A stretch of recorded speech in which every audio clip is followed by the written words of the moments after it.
Iloilo City DILG ginaimbestigahan na ang paghiwat sang bulang sa Rockwell Lumber and Cockpit Arena. Si Zen Kilantang nakatutok live. Zen?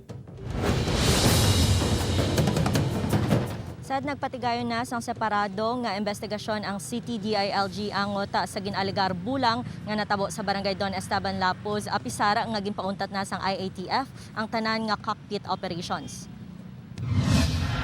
Nagumpisa na ang investigasyon sang Iloilo City Department of the Interior and Local Government angot sa ginapasuni paghiwat sang bulang sa sulod sang Rockwell Lumber and Cockpit Arena sang Marso 22 nga isa ka paglapas sa Resolution number 103 sang Interagency Task Force nga temporaryo nga nagasuspende sa cockfighting kag cockpit operations tubtob Abril 4.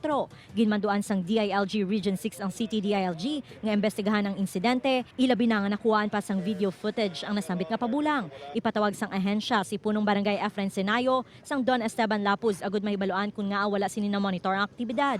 Ginambalan ko naman si Kapitan nga mag-submit sang explanation letter o bisan narrative of what happened para malantaw.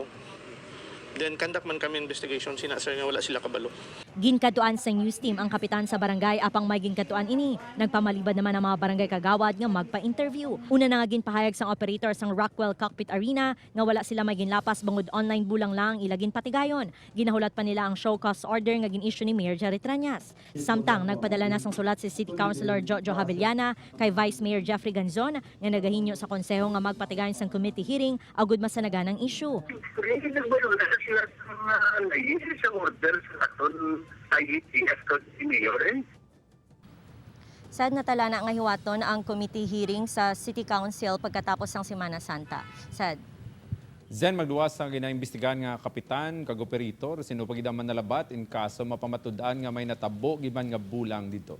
Sad as of now, ongoing pang investigation sa City DILG kag City Government agud mahibaluan kung sino ang imbolbado sa pagpatigayon na sang bulang dira sa may barangay Don Esteban Lapuz. Sad. So sa subong hindi pa kilala pating promotor sini wala pa nahibaluan? Yes, Sad, insakto ina sa subong wala pa na-determina sa City Council kung sino ang mga tao nga yara sa likod sa paghiwata sa bulang dira sa may Rockwell.